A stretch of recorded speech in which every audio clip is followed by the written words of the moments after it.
Welcome to indigotv. We're headed to 1,000 subscribers, and we need your help, so please hit the like and subscribe buttons and tell everyone about this awesome channel you found. Thank you. We appreciate the help. Enjoy the video. As the air leaves your lungs one final time, the body you have known and inhabited your entire life falls silent. In that moment, something extraordinary happens.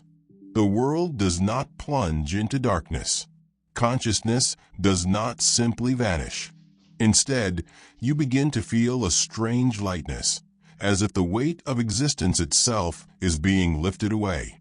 The room around you seems distant, blurred, and unreal. Sounds stretch and echo, becoming muffled whispers in the background. Time, once a relentless march, slows to a crawl. In this surreal moment, you realize something shocking. You are still aware. But where are you? This question has puzzled civilizations for centuries. Many cultures have attempted to answer this profound mystery. Some believe the soul ascends, drawn toward a radiant tunnel of light. Others suggest it lingers, trapped between realms, wandering in confusion and fear. But there exists an ancient text, a sacred book that has been hidden for centuries, claiming to hold the truth about what lies beyond. It is known as the Bardo Thodol, or in the West, the Tibetan Book of the Dead. What this text describes is unlike anything you have ever heard before. No myths, no vague speculation, but rather a precise, step-by-step account of what happens after death. It serves not just as a religious scripture. It is a map, a guide meticulously crafted to lead the soul through one of life's most mysterious and terrifying transitions. If the teachings within this book hold true, then death is not an end. It is a passage, a test, a gateway to something far greater or far more terrifying than you could ever imagine. According to these ancient insights, the moment of death marks not an ending, but a beginning, an initiation into a different realm of existence. The Bardo Thodol outlines a series of events that unfold in the minutes, hours, and even days following death. It describes a journey through visions, illusions, and choices, a series of gateways where the mind, now free from the confines of the body, confronts its own fears, karma, and ultimate destiny. Some souls will transcend. Many will return. However, only those who grasp the truth are equipped to navigate what lies ahead. The pressing question is no longer simply what happens when we die. The real inquiry is, will you be ready? This is no ordinary book, not something casually found on a shelf waiting to be read. The Bardo Thodol was meant to be hidden, safeguarded from the unprepared. Its revelations have the power to change everything. This ancient text was not written for the living, but for those who have already crossed over, a map of the afterlife, a guide to what comes after your final breath. Yet, where did it originate? Why was it buried in secrecy? Its origins trace back over a millennium to a figure who transcended the roles of scholar and mystic, a sorcerer, a legend. His name was Padmasambhava. To Tibetan Buddhists, he is not merely a historical figure. He is a force of enlightenment, a being so powerful that his essence continues to resonate within the fabric of reality. In the 8th century, Padmasambhava was invited to Tibet to introduce Buddhism to a land dominated by ancient shamanic traditions. Yet, what he encountered was not mere resistance. It was a war. The old gods, the spirits of the land, and the unseen forces did not welcome him. Thus, Padmasambhava did not simply teach. He engaged in ritual battles, harnessing magic and mastering forces beyond human comprehension. He subdued the spirits, not by annihilating them, but by binding and integrating them, compelling them to serve the path of enlightenment. During this tumultuous time, he authored a work unlike any other, a text designed to guide souls through the most daunting journey they would ever face, the journey through death. However, Padmasambhava was acutely aware that the world was not yet prepared for such knowledge. He understood that if the teachings fell into the wrong hands, they risked being lost, corrupted, or, worse, exploited for power rather than liberation. Thus, he took a radical step. He concealed the Bardo Thodol in remote caves, locking its wisdom away for future generations. Only those meant to discover it, those truly ready, would uncover its secrets. For centuries, the book remained shrouded in mystery, a whisper among the initiated, a secret guarded by monks who dedicated their lives to preparing for the moment of death. Yet now, something has shifted. The book has resurfaced. The knowledge is being revealed. Why? Why now, after centuries of silence? Perhaps the world is shifting. Perhaps consciousness is evolving. Or perhaps something within us longs to remember. Death is not an instantaneous event. While the body may cease functioning, the self remains for a brief moment, seconds, minutes, maybe even hours. In those moments, you are still here, aware, watching, feeling something beyond anything you have ever known. There is no pain, no struggle, no weight holding you down. Instead, you experience a strange lightness, a profound sense of separation. The Tibetan masters referred to this initial phase as the Chikhai Bardo, the first stage of the afterlife, the moment when the soul begins to detach from the physical world. What transpires next hinges entirely on your preparedness. Some individuals report floating above their own bodies, gazing down at the lifeless form they once inhabited. Others experience a pull, as if something is guiding them toward an unknown destination. Near-death survivors, those who have ventured to the very edge and returned, share eerily similar accounts. They speak of tunnels of light, of voices beckoning them, of a presence, something watching, waiting. They recount a sudden inundation of memories, a replay of their entire lives within a single, overwhelming instant. The Tibetan Book of the Dead addresses this phenomenon as well. It describes the moment when the veil lifts, when all illusions dissipate, and the soul perceives its true nature. For those who are prepared, this represents the greatest opportunity, a chance to recognize the clear light, the infinite consciousness that transcends time and form, the gateway to ultimate liberation. Yet for many, the experience is overwhelming. The light is too bright, the truth is too vast. Fear emerges, and the mind clings to what it has always known. In that moment of hesitation, the opportunity is lost, and the soul retreats.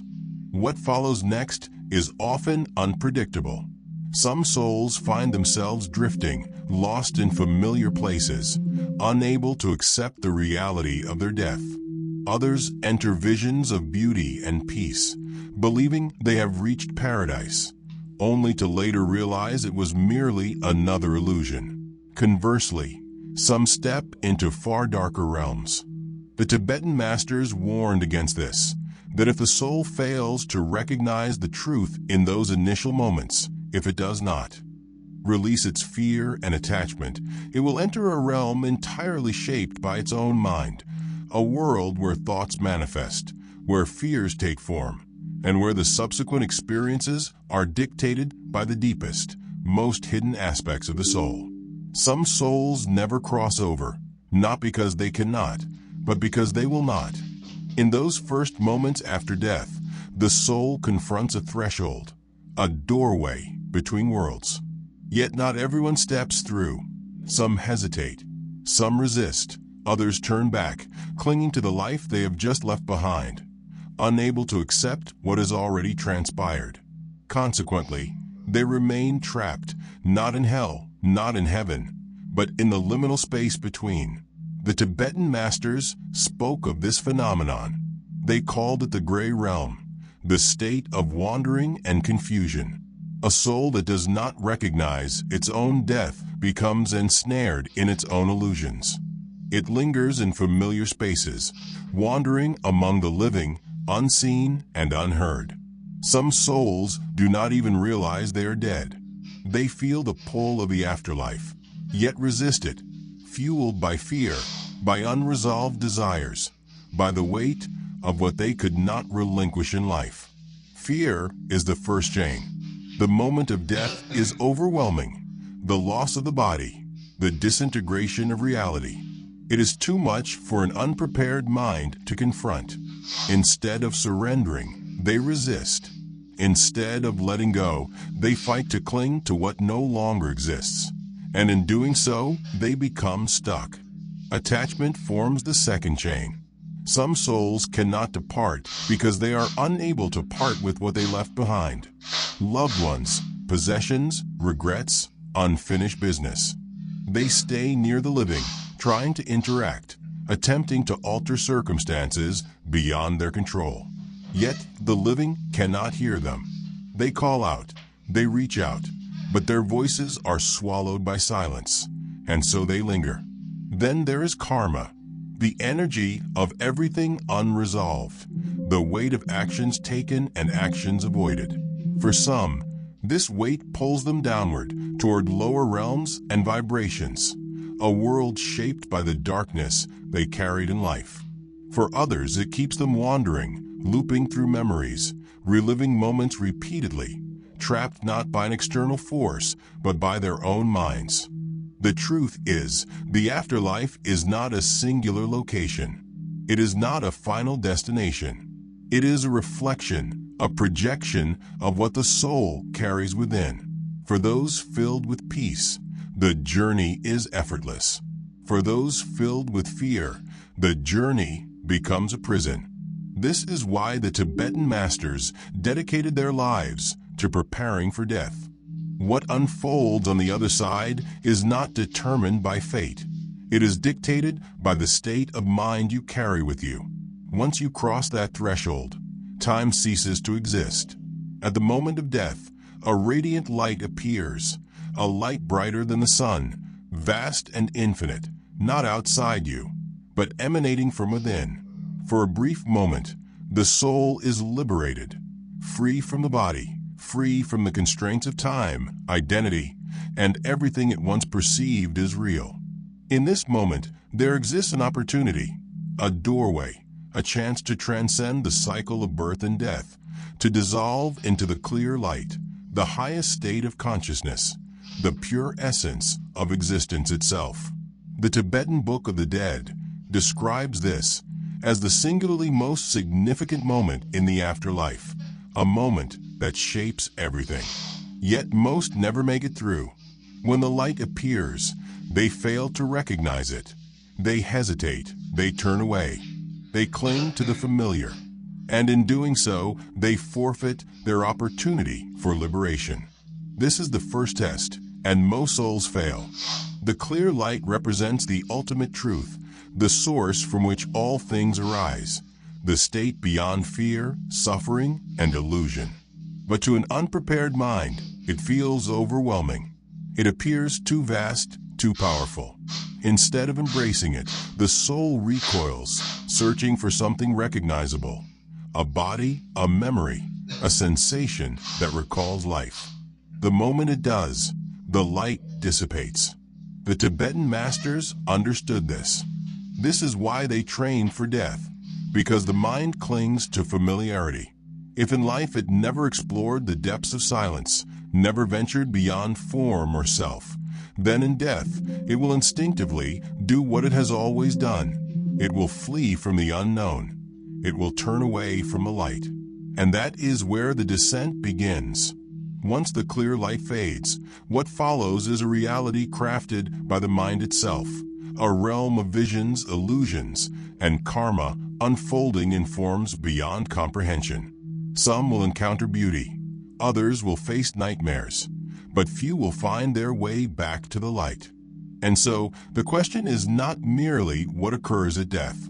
The vital question is, will you recognize the truth when it emerges? Or will you, like so many, look away? The body grows still, the last breath fades, yet something persists. There is no pain, no sudden darkness, no abrupt conclusion. Instead, there is a shift, a strange lightness, as if the weight of existence has lifted. The body, the one you have known for your entire life, feels distant, as if it no longer belongs to you. Then you see it yourself, lying motionless, silent, a lifeless shell that was once you. Some souls grasp this immediately. They understand they have crossed the threshold, but many do not. The Tibetan Book of the Dead describes this initial phase as the Chikhai Bardo, the moment of separation. For some, it is serene, a gentle drifting, a sensation of floating, as if the world has become soft and dreamlike. For others, it feels disorienting. The mind wrestles with comprehension, as it still feels alive. It can see, think, and move, but no one responds. It calls out, no one hears. It reaches for the living, yet its hands pass through them like air, and slowly, realization dawns. The physical world has vanished, but consciousness endures. This is the first profound truth of the afterlife. You are not your body. You never were. Yet the mind, conditioned by years of physical existence, struggles to accept this reality. Some souls panic, attempting to wake up, to return to life, but there is no life left to return to. Others refuse to progress. They hover near their bodies, their homes, and their loved ones, unable to let go. Then there are those who comprehend what is occurring, those who remain calm, who do not resist. For them, something else emerges, a light, a presence, a doorway opening beyond the boundaries of the physical world. However, not all will step through, for the journey ahead is fraught with challenges. The illusions of the mind are poised to take shape, and for those unprepared, the real test is only beginning. As the light recedes, something else takes its place.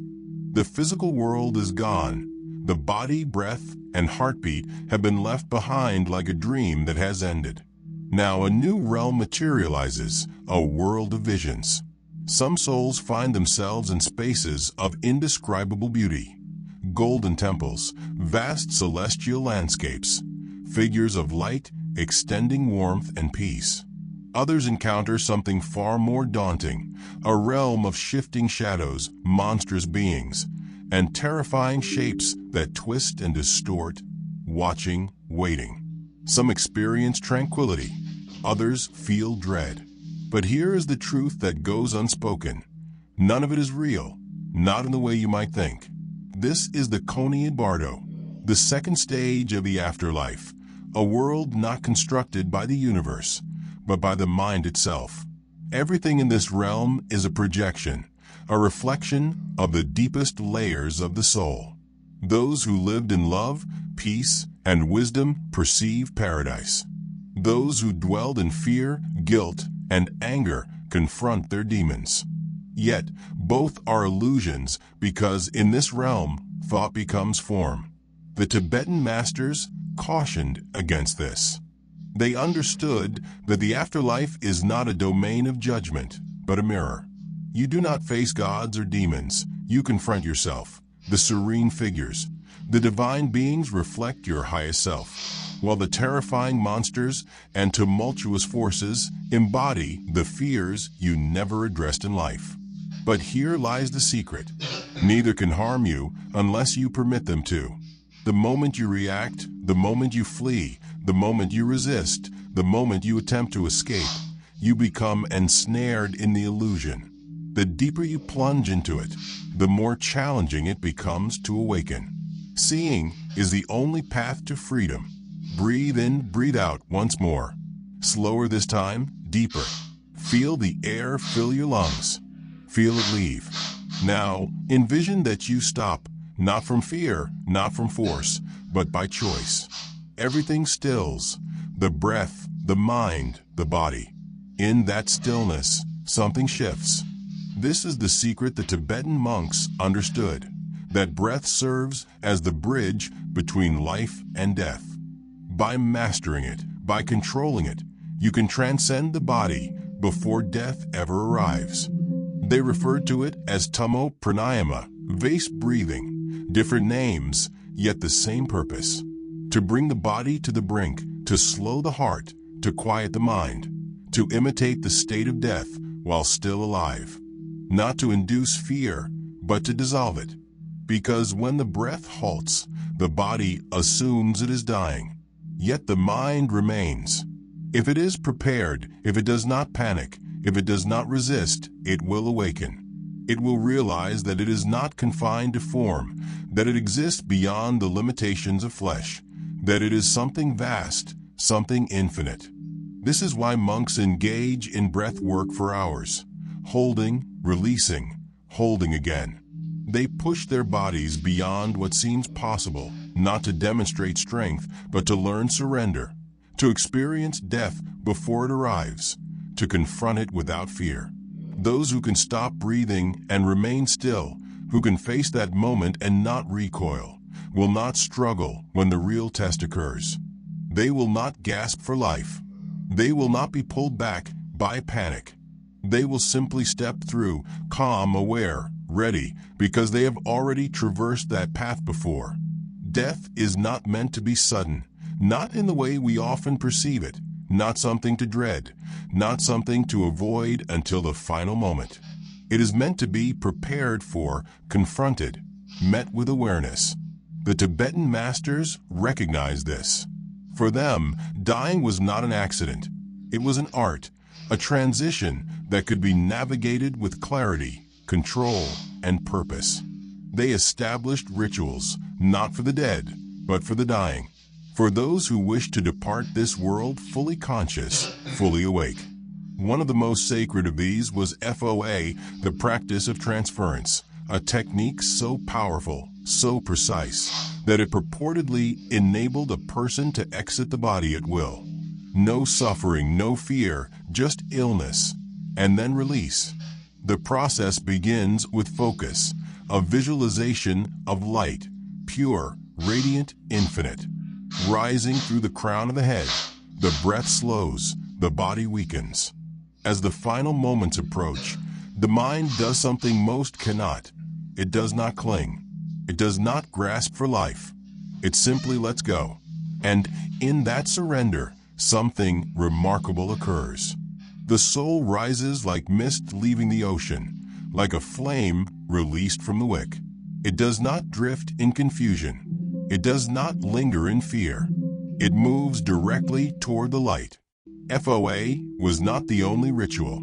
There were chants whispered in the ears of the dying, intended to remind the soul of what lay ahead. Sacred mantras repeated endlessly, so that the final sound the mind heard before death was the echo of its own awakening. Monks engaged in meditations where they rehearsed their own deaths repeatedly, lying still for hours, slowing their breaths until they nearly ceased. This way, when the real moment arrived, they would not panic, they would not be lost. They would step through the door, fully aware. This is the profound secret. Death does not have to be chaotic. It does not have to be a sudden void, a moment of terror. It can be clear, peaceful, and a choice. Yet, this is only possible if the mind is prepared, only if the soul has been trained. Because no ritual, no mantra, no sacred technique can impose awareness upon you. They can only guide you to the threshold. You must choose to step through, to be the one who walks through. Death is not random, not for those who comprehend it, not for those who have dedicated their lives to preparing for the final moment. The Tibetan masters understood something few do. You do not have to die in fear. You do not have to be swept away, confused, lost in a storm of memories and attachments. You can depart this world with clarity, with choice. You can control the moment of death. The secret lies within the mind, for death is not about the body. The body falls away. It was never truly you. What remains is awareness, and where that awareness goes next is determined in the final breath. The monks trained for this moment. They practiced dying long before death arrived. meditating at the edges of mountains, in the depths of caves, slowing their hearts, stifling their minds. They learn to detach from the body while still alive.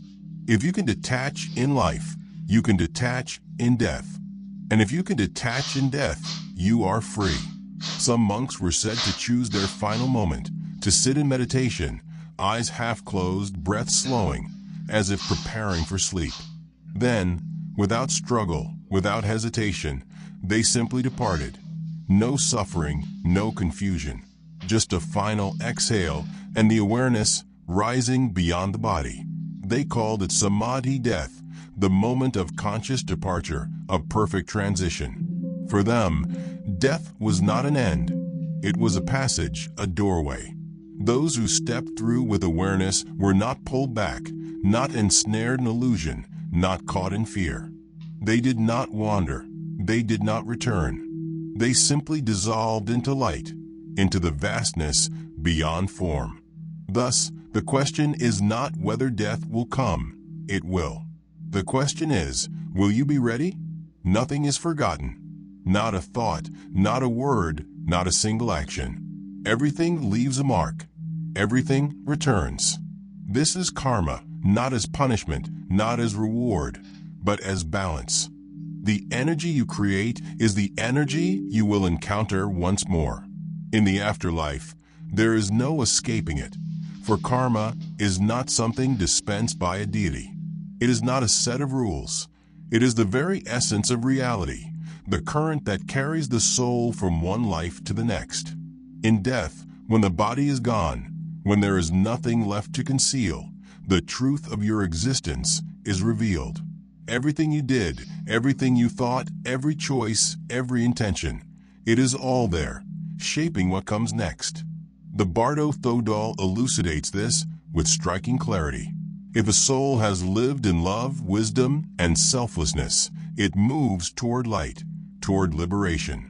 If a soul has lived in greed, fear, and hatred, it is drawn downward, not as punishment, but because that is what it has created for itself.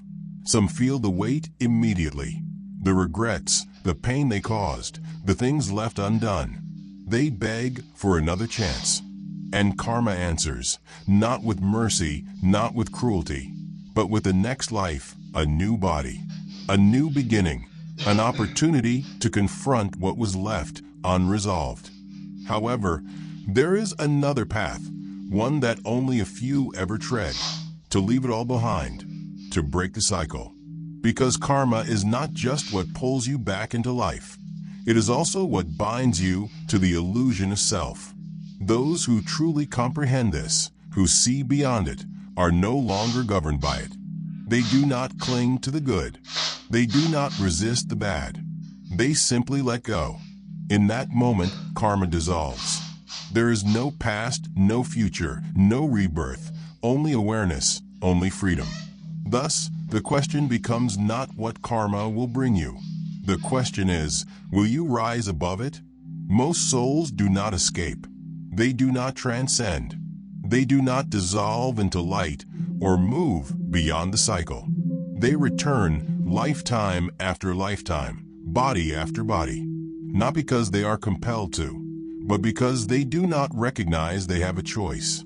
Reincarnation is not a prison. It is a pattern, a loop, a cycle that repeats, not because it must, but because the mind clings to what is familiar. When death arrives, the illusions begin, the tunnel of light, the voices of loved ones, the pull toward a new existence. The soul, still attached, still yearning, follows the current. It perceives visions of paradise, of celestial realms, of beauty beyond imagination, and it reaches for them. Alternatively, it sees its past, its regrets, its unfinished desires, and it attempts to amend them. In both scenarios, whether it chases light or flees darkness, the soul falls back into the cycle. The secret is this: heaven is not escape. Hell is not punishment. Both are illusions, projections of the mind, and the soul that believes in them is bound by them. The Tibetan masters understood this. They warned that even the most beautiful visions can ensnare you. that if you reach for them, if you desire them, if you attach to them, you will return. Desire itself is the chain, the longing to experience, to be, to exist as something separate from the whole. This desire pulls souls back into bodies, keeping them trapped in the cycle of birth and death. The cycle does not imprison you. You hold on to the cycle. The only path to freedom is to let go not just of suffering, but of everything, of identity, of form, of the need to exist at all. And that is the final test, the moment when the soul either steps beyond or reaches back and begins again. What if you recognized the truth before death arrived? What if you realized now that everything you believe yourself to be is merely a fleeting dream? That your name, your past, your fears, your desires are not you? What if the world surrounding you, solid and real as it seems, is nothing more than a projection, a temporary flicker in the vastness of consciousness? The Tibetan masters understood this. They dedicated their lives to dissolving the illusion so that when death arrived, it held no power over them. Those who perceive the truth before they die are no longer beholden to it. They do not panic when the body fails. They do not cling when the breath halts. They do not grasp at what is already lost. Instead, they observe, silent, still aware. In that moment, when others would be drawn into visions, lost in the unfolding dream of the afterlife, they do something different. They let go, completely. Not just of the body, not just of identity, but of self. And in doing so, they escape. No rebirth, no wandering, no illusions poised to ensnare them again. Only light, only awareness, only liberation. This is the ultimate secret, that death does not have to be a test. It can be a choice, but only for those who awaken before the dream concludes. Death is not the end. It never was. It is a passage, a doorway, a transition from one state of being to another. The body fades, the senses dissolve. The world you once inhabited vanishes like mist in the morning sun. Yet something remains, awareness, pure, unshaken, observing as the grand illusion unravels. The Tibetan Book of the Dead was never solely about what occurs after life.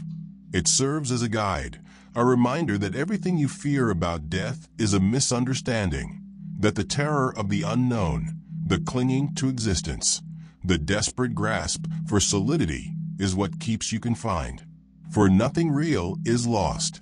The true self, the awareness beneath all thought, all identity, does not perish.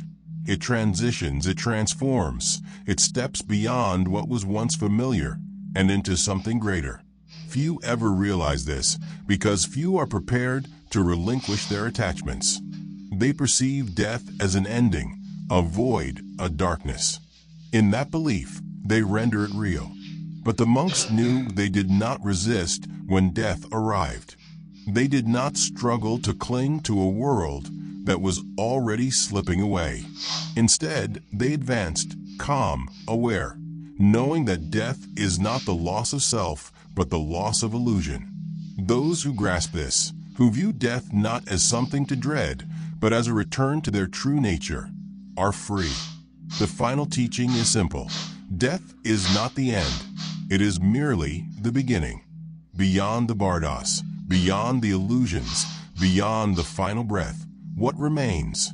What occurs to the soul that does not grasp, that does not return? The Tibetan masters spoke of many realms, many paths, many cycles. But beyond them all lies something else, something nameless, something infinite, something that cannot be seen or imagined because it has no form. The moment the soul transcends the illusions of the Bardos, past the peaceful and wrathful visions, past the pole of rebirth, it enters the formless, a state where time ceases to flow, where space does not exist, where there is no separation, no self, no other, only awareness. Some refer to it as enlightenment. Others call it the source. the ocean from which all consciousness arises and to which all consciousness returns. The monks train for this, not to escape death, but to merge with what lies beyond it, to dissolve into the vastness, the silent, endless expanse of pure existence. Yet this is not something that can be articulated, for words belong to the mind, and what exists beyond the Bardos transcends the mind. No thought, no form, only being, only light. Thus, the final secret is this: death is not a journey from one place to another. It is a journey from illusion to truth, from dreaming to waking, from forgetting to remembering. Those who traverse the Bardos without fear, without clinging, without attachment to form, do not return. They do not regress into the cycle. They become what they have always been, what they will forever be, the infinite, the awareness beneath all things. Not lost, not gone, but home. What if this book is correct? What if everything you have been taught about death is incomplete? What if the final breath is not an end, not a void, not oblivion, but the beginning of the most extraordinary journey you will ever undertake? The Tibetan Book of the Dead has endured for centuries, passed from teacher to student, whispered in the ears of the dying, concealed until the world was ready to absorb its wisdom. Now, it has reached you, not by chance, not by coincidence, but because something within you is already seeking, already questioning. The truth has been buried, and those who uncover it are never the same again. What if the book is right? What if the moment of death is not something to fear, but something to prepare for? What if everything you encounter after that moment, the light, the darkness, the divine beings, the demons, are all reflections of your own mind? What if there is no judgment, no heaven, no hell, only a test? A test to see if you recognize the illusion, a test to determine if you are ready to step beyond it. If the book is indeed correct, then everything changes. Fear dissolves. The grip of the material world loosens. You stop chasing, you stop clinging, you stop fleeing from death, and begin to prepare for it. Because those who prepare are the truly free. Thus, the essential question is not whether this book is true. The real question is, are you ready to see for yourself? When the final moment arrives, when the breath slows, when the body begins to fade, there is one truth you must remember, one principle that will shape everything that occurs next. You are not your body. You never were. The hands, the face, the name, the identity, all of it was temporary, a mask worn for a brief time, but the awareness behind it, that is eternal. When death approaches, when the world begins to dissolve, when everything you assumed was real starts to slip away, this is your moment to awaken. Do not cling. Do not resist. Do not succumb to fear. What comes next is not punishment. It is not an ending. It is a reflection, everything you perceive. Whether it is light or darkness, gods or demons, peace or terror, it is all you. Nothing outside of you holds power over you unless you believe it does. This is the final test, the moment where most souls falter. They forget. They forget that the afterlife is a dream, that heaven and hell are not places but projections, that fear, attachment, and longing draw them back into new lives, new bodies, and new cycles of suffering. Yet those who remember, those who remain still, those who do not grasp at illusions, they pass through. They perceive the light not as something separate, but as what they have always been. They do not fall, they do not return. They step beyond the cycle, they awaken. So when that moment arrives, when death stands at your door, remember, let go, stay aware, and witness as the illusion dissipates. If death is not the end, if everything you experience after the final breath is shaped by your own mind, what does that signify for the life you are currently living? If the afterlife reflects consciousness, then life itself is no different. The fears you carry, the attachments that weigh you down, the thoughts that mold your reality, They are not merely influencing this moment. They are dictating what comes next. Most people navigate life as if death is a distant eventuality, something to be concerned about later, something to avoid contemplating. Yet the monks possessed greater wisdom. They recognized that every action, every thought, every habit prepares them for the moment they leave this world. Ultimately, the way you live is the way you will die.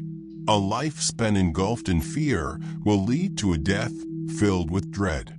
A life of attachment will create turmoil at the final breath. A restless mind during life will remain restless in the afterlife. However, a mind that is clear, a mind that is free, a mind that comprehends the nature of illusion, that mind will not cower. That mind will not panic. That mind will step into death fully aware. This is why meditation holds significance.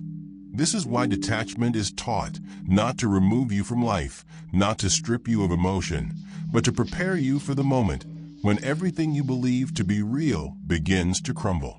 Thus, the real question is not what happens at death. The essential question is, are you living in a manner that prepares you for that moment? For in the end, death is not an event that occurs to you. It is something you are already progressing towards. And when the time comes, will you be ready? What if everything in life has been preparing you for one final test? Not a test of punishment, not a test of judgment, but a test of awareness. When the last breath departs your body, when the world dissolves, when you are no longer what you once perceived yourself to be, something occurs. A moment of clarity, a singular opportunity. A door emerges. In that instant, everything hinges on whether you recognize it. The Tibetan masters grasped this. They understood that death is not chaotic, it is precise. It follows a pattern, a sequence of illusions unfolding like a dream, each designed to determine whether you will cling or let go. If you chase the visions, if you combat the fears, if you grasp at the remnants of self, you will fail, and the cycle will commence anew. However, if you remain still, if you observe without clinging, if you see through the illusions instead of succumbing to them, you will pass, not into a heaven, not into a paradise, but into something greater, something beyond description, a return to what you were before birth, before time, before identity. And that is the profound secret. Death is not a journey from one place to another. It is a journey from illusion to truth, from dreaming to waking, from forgetting to remembering. Those who navigate the Bardos without fear, without attachment to form, do not return. They do not fall back into the cycle.